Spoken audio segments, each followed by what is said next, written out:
नमस्कार श्रोताओं, क्षेत्रीय समाचार एकांश के इस विशेष कार्यक्रम में आपके साथ मैं पंकज सनवाल खुलबे। श्रोताओं, आज़ादी के अमृत महोत्सव पर प्रस्तुत है ये विशेष कार्यक्रम। उससे पहले आइए श्रोताओं सुनते हैं ये संदेश। 18 वर्ष से अधिक आयु वर्ग के लिए सरकारी केंद्रों में निशुल्क कोविड टीकाकरण अभियान जारी है। युवाओं से आग्रह है कि टीका जरूर लगवाएं और अन्य लोगों को भी इसके लिए प्रोत्साहित करें। जब तक आवश्यक न हो घर से बाहर न निकलें और सुरक्षा के 3 आसान उपायों का पालन करें। मास्क लगाएं, 2 गज की सुरक्षित दूरी बनाए रखें, हाथ और मुंह साफ रखें। और अब सुनते हैं ये विशेष कार्यक्रम। देखो आसमां में खिलकर सूरज निकल रहा है, देश का परचम अब ऊंचा उड़ रहा है, बरसों का अंधेरा रोशन हो रहा है, गरीब की रसोई से धुआं हट रहा है। मेरा देश, मेरा देश, मेरा देश, मेरा देश बदल रहा है, आगे बढ़ रहा है। प्रधानमंत्री श्री नरेंद्र मोदी ने दूसरी बार देश की बागडोर संभालने के बाद पहले स्वतंत्रता दिवस पर लाल किले की प्राचीर से देशवासियों को संबोधित करते हुए दोहराया था, स्वतंत्र भारत के लिए ईज ऑफ लिविंग यानी जीवन सुगमता अनिवार्य है और हम इस पर ध्यान केंद्रित करने के लिए प्रतिबद्ध हैं। ईज ऑफ लिविंग ये आजाद भारत की आवश्यकता है और इसलिए हम ईज ऑफ लिविंग को बल देना चाहते हैं। सामान्य मानवी के जीवन में उसको सरकारी काम के लिए कोई मशक्कत न करनी पड़े, उसके हक का उसको सहज रूप से मिले और इसलिए हमने आगे बढ़ने की जरूरत है। हम उस दिशा में काम करना चाहते हैं।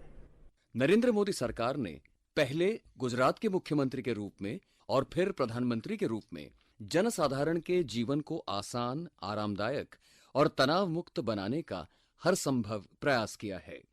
पहली बार मुख्यमंत्री बनने के कुछ साल बाद 2003 में श्री मोदी ने एक ऑनलाइन शिकायत निवारण प्रणाली स्वागत की शुरुआत की और ई गवर्नेंस को अपनाने वाले देश के शुरुआती नेताओं में शुमार हो गए।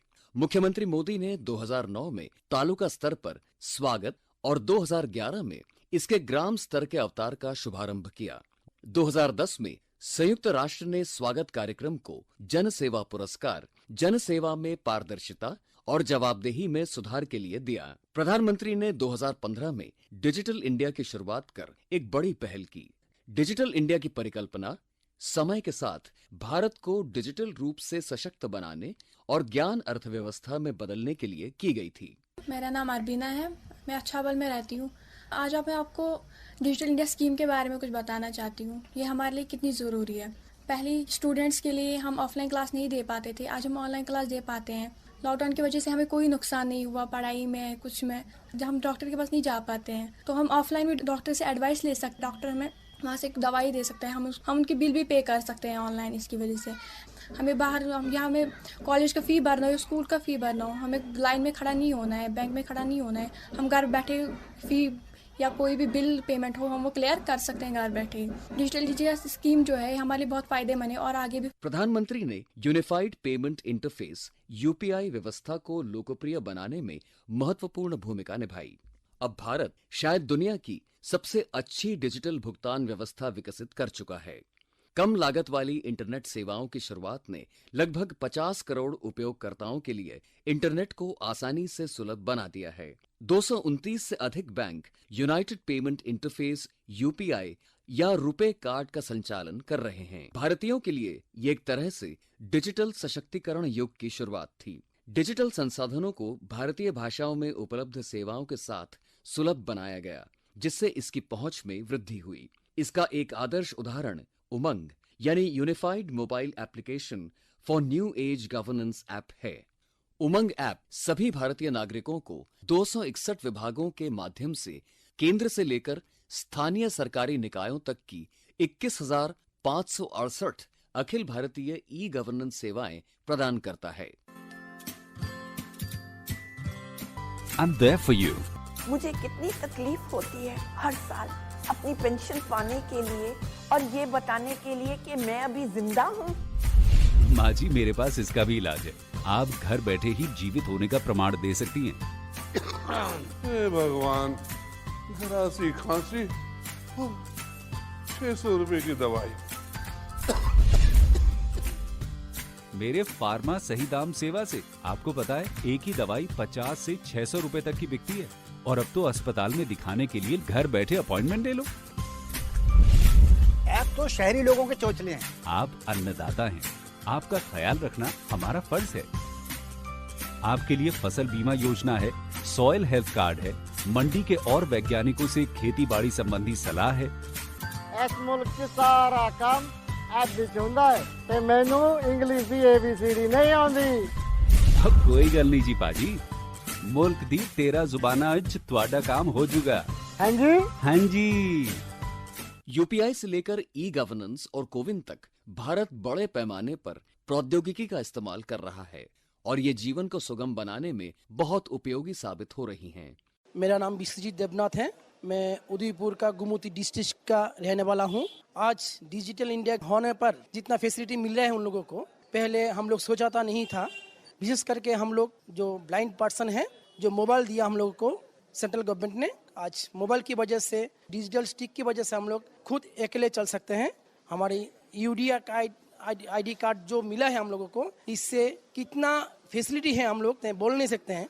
ये कार्ड मिलने से बहुत उपकृत हुआ है हम लोग।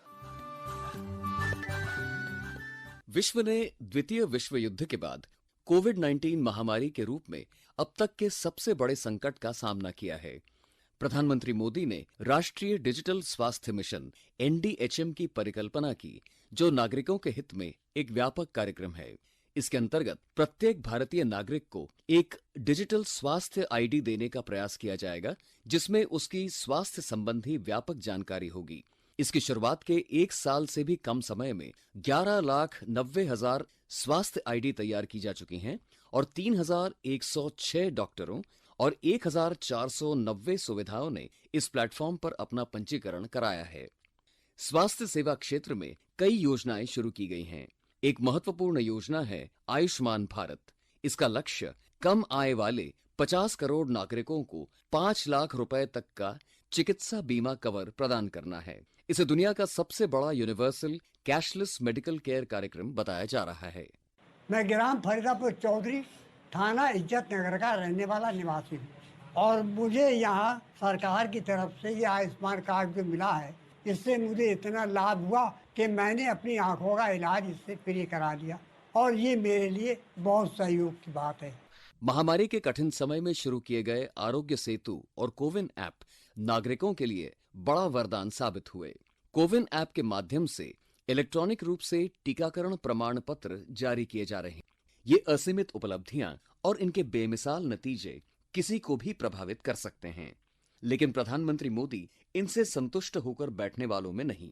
दिनों दिन बढ़ती आकांक्षाओं के अनुरूप जीवन की सुगमता को बढ़ाने की दिशा में कीर्तिमान स्थापित करने की उनकी यात्रा अनवरत जारी है।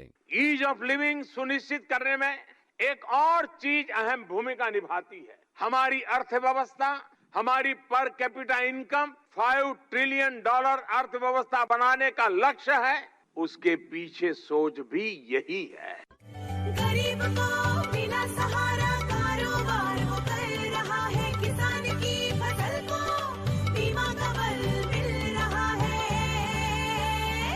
मेरा देश, मेरा देश, मेरा देश, मेरा देश बदल रहा है, आगे बढ़ रहा है। श्रोताओं, हमारे आज के इस कार्यक्रम में इतना ही। आप अपना ध्यान रखें, सुरक्षित रहें।